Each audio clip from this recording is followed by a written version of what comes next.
हमारा लोग एमपी और विधायक, हमारा लोग प्रधानमंत्री और मुख्यमंत्री होंगे तो हमारे जो दबे कुचले लोग हैं और पिछड़ा दति पिछड़ा दलित है, वो जो बिलबिला कर जिंदगी जीते हैं, उसके उत्थान के लिए पार्लियामेंट में सब कानून बनाएगा, वो योजना बनाएगा, प्रावधान होगा और रोजी का रोटी कपड़ा और मकान जो मतलब सामूहिक विकास का चौतरफा विकास के लिए वो व्यवस्था होगा। दूसरे जाति और पार्टी में वोट बटे, अपने लोग को वोट करो, अपना वोट से अपने लोग को राजा बनाओ, तभी आपका कल्याण हो सकता है। कि वैशाली में इस बार रोटी पलटेगा, राजा पलटेगा, हमारे लोग राजा होंगे। शंभू सिंह पटेल चुनावी रण में हैं और जीत करके संसद में जाएंगे, ये मैं दावे के साथ कह सकता हूं, क्योंकि यहां वैशाली में 90% लोग बैकवर्ड हैं। आज जो माहौल है वैशाली का, ये आज़ादी के 75 साल हो गए हैं और 75 साल में ये कैसी मजबूरी है कि वोट हमारा और राज आपका, इसको मजबूरी हम कहते हैं। परंतु अब ये नहीं चलेगा, वोट हमारा राज तुम्हारा नहीं चलेगा, नहीं चलेगा। चूंकि ये लोगों ने यहाँ वैशाली में ऐसा पैनल तैयार कर दिया है, ऐसा सिस्टम बना दिया है कि जिसके पास 50 करोड़ रुपया होगा वो चुनाव लड़ेगा। क्या ओबीसी, माइनॉरिटी, दलित के लोगों के पास पैसा है 50 करोड़ रुपया?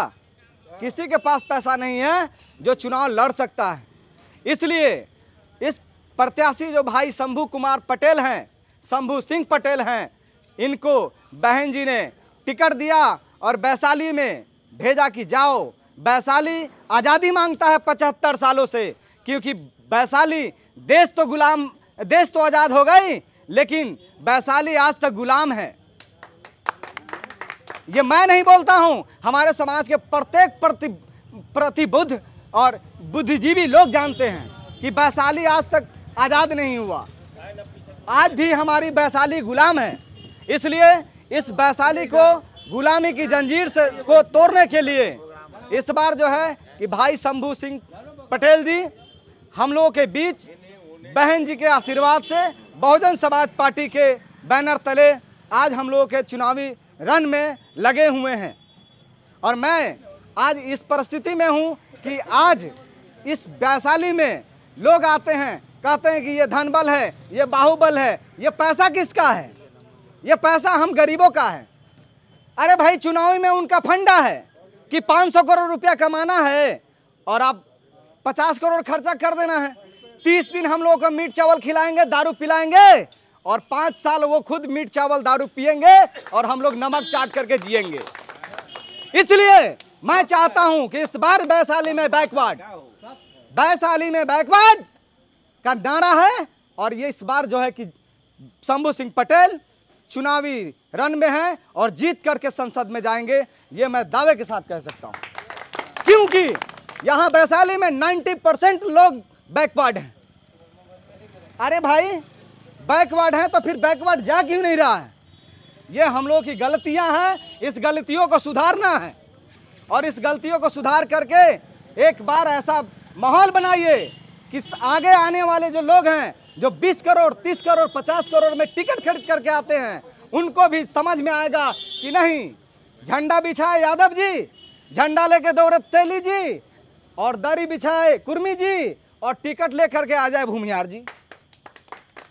भाइयों, सतर्क हो जाइए, क्योंकि इस तरह की जो माहौल है, इस माहौल में अगर नहीं सतर्क होते हैं तो हम लोग फिर से गुलाम रहेंगे, 5 साल के लिए फिर से गुलाम रहेंगे। इसलिए कहीं कुछ नहीं है, चुपचाप हाथी छाप। उनका बहुत लोग मालिक बनने आते हैं जनता के वोट के माध्यम से, लेकिन भाई शंभू सिंह जी वह सेवक बनने आए हैं, मालिक बनने नहीं है। मालिक तो हम सभी लोग जनता है, मतदाता हम सभी हकीकत में मालिक हम लोग हैं। जब बाबा साहब जब संविधान सुपुर्द कर रहे थे 1950 को, डॉक्टर राजेंद्र प्रसाद या था उस समय राष्ट्रपति थे, तो संविधान सुपुर्द करने के बाद वो जिंदगी में कभी खुश नहीं थे और संविधान सुपुर्द करके लौटने के बाद वो बहुत खुश हुए, बहुत खुश थे। तो एक तो भी संविधान सभा का मेंबर थे आचार्य कृपलानी, और वो बोले कि अंबेडकर आज तुम बहुत खुश दिखते हो, क्या कारण है कि इतना दिनों से हम देखा है लेकिन कभी खुश नहीं देखा, हमेशा चिंतित रहा करते थे, और आज क्या मिल गया है जो इतना आप खुश हैं? तो बाबा साहब ने बोला आज हमको निश्चित तौर पर खुशी का दिन है। इसलिए खुशी का दिन है कि जो मैंने संविधान लिखा है, संविधान में जो ताकत दिया है, एक वोट का जो ताकत दिया है, उस वोट के माध्यम से हमारे लोग वोट का प्रयोग कर, चाहे गरीब हो, भिखमंगा हो या राजा हो, वोट के माध्यम से वह जो है अपने राजा का चयन करेंगे। पहले रानी के पेट से राजा पैदा होता था, मैं उस व्यवस्था को ख़त्म कर अब गरीब के वोट से राजा चयन होगा, राजा का चुनाव होगा। और इसलिए खुश थे कि देश में 90% उनका सोच था पिछड़ा, दलित, अति पिछड़ा, माइनॉरिटी के लोग, हमारे लोग 85 से 90% हमारे लोग हैं। इसलिए मैं लड़कर वोट का प्रावधान किया हूं संविधान में, और वो वोट के माध्यम से हमारा लोग, क्योंकि हमारा लोग हमारे लोग को वोट करेंगे, इसलिए हमारा लोग एमपी और विधायक, हमारा लोग प्रधानमंत्री और मुख्यमंत्री होंगे। तो हमारे जो दबे कुचले लोग हैं और पिछड़ा, अति पिछड़ा, दलित है, वो जो बिलबिला कर जिंदगी जीते हैं, उसके उत्थान के लिए पार्लियामेंट में सब कानून बनाएगा, वो योजना बनाएगा, प्रावधान होगा, और रोजी का रोटी, कपड़ा और मकान, जो मतलब सामूहिक विकास का, चौतरफा विकास के लिए वो व्यवस्था होगा। लेकिन इनको इसीलिए मैं खुश हूँ, बाबा साहब बोले इसीलिए खुश हूँ कि हमारा लोग राजा होगा। जो लोग राज करते हैं हमारे ऊपर वो राज नहीं करेंगे। लेकिन आचार्य कृपलानी एक बात बोले कि अंबेडकर साहब आप जो सोच रहे हैं, आप जो प्रावधान कानून में किया है संविधान में, वो सही बात है कि वो आपने किया है, और वैसा लोग करेंगे तो आपका लोग राजा होगा, राज करेगा।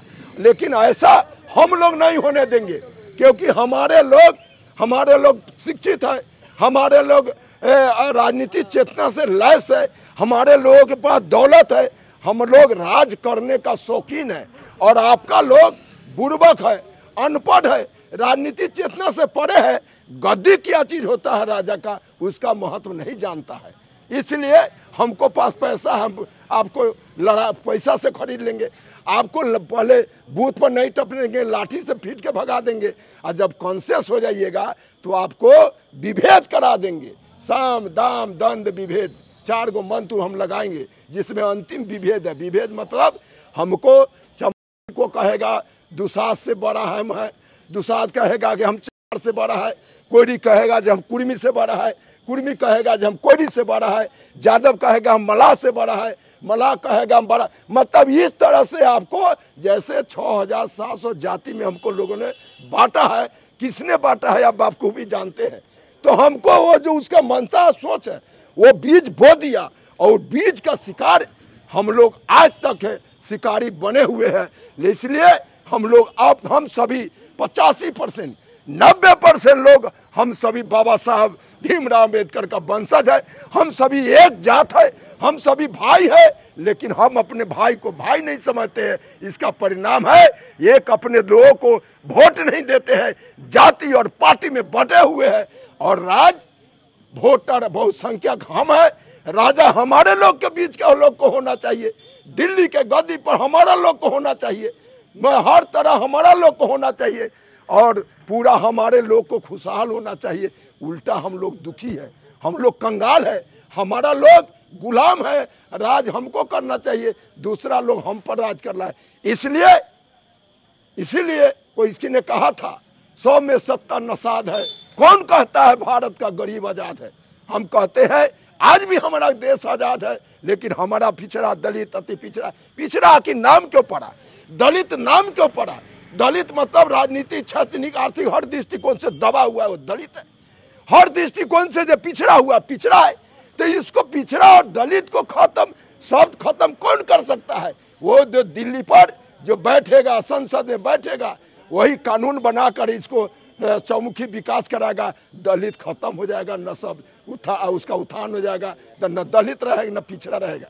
इसलिए बाबा साहब बोले थे उस मंदिर पर कब्जा करो, capture of temple of power, वो संसद रूपी मंदिर पर हम लोग को कब्जा करना चाहिए, तभी आपका कल्याण होगा। इसलिए मैं आप लोगों से कर जोड़ कर कहता हूँ, ये मौका मिला है, बहन मायावती एक पिछड़ा का बेटा, गरीब का बेटा सिंबल देकर, एक आपका भारत का राष्ट्रीय पार्टी है, सिंबल देकर भेजी है। और इसलिए कि ये पिछड़ा भाइयों, ये दलित भाइयों, अति पिछड़ा भाइयों, माइनॉरिटी के भाइयों, आपस में आप सभी लोग दूसरे जाति और पार्टी में बांट बटे, अपने लोग को वोट करो, अपना वोट से अपने लोग को राजा बनाओ, तभी आपका कल्याण हो सकता है, अन्यथा सब दिन पिछलगू रहेंगे। इसलिए बहुत जगह जाना है, कम बोलना है। और आप सभी लोग सब बुद्धिजीवी हैं और आप सभी लोग सजग लोग हैं। जो भी लोग यहाँ बैठे हैं, हमको पूर्ण विश्वास है सब लोग बुद्धिजीवी और सजग है। हमारे लोग भी अब राजनीति से पीछे नहीं है, हमारे लोग में भी चेतना हुआ है, हमारे लोगों में भी शिक्षा हुआ है, हमारे लोगों में राज करने की इच्छा शक्ति बढ़ी है। इसलिए पूरा विश्वास है कि वैशाली में इस बार रोटी पलटेगा, राजा पलटेगा, हमारे लोग राजा होंगे। हमारा लोग जो कंधा में कंधा मिलाकर, पजरा में एमपी बन जाए, कुछ बन जाए, लेकिन वो गला में गला मिलाकर चलने वाला लोग बनेगा। कब? जब आपका लोग होगा, नहीं तो वो गंदा महकेगा। जो नहीं, पिछड़ा का देह महक रहा है, दलित का देह महक रहा है, अकलियत का देह महक रहा है। इसलिए और शंभू सिंह भाई शंभू पटेल जीतेंगे तो महकबो करेगा, तो गला में गला लगाकर आपसे बात करेंगे। इसलिए मैं सब लोग से आग्रह करता हूँ, चूक नहीं करेंगे और जाति और पार्टी से ऊपर उठकर हम सभी लोग वोट करके अपने बेटा भाई भतीजा को जिताएंगे, ताकि हमेशा दुख और सुख में साथी रहेंगे। जय भीम, जय भारत।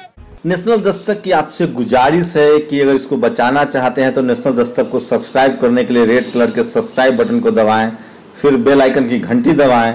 नेशनल दस्तक को बचाने के लिए बहुत जरूरी है कि हर खबर को शेयर करें, लाइक करें, कमेंट जरूर करें।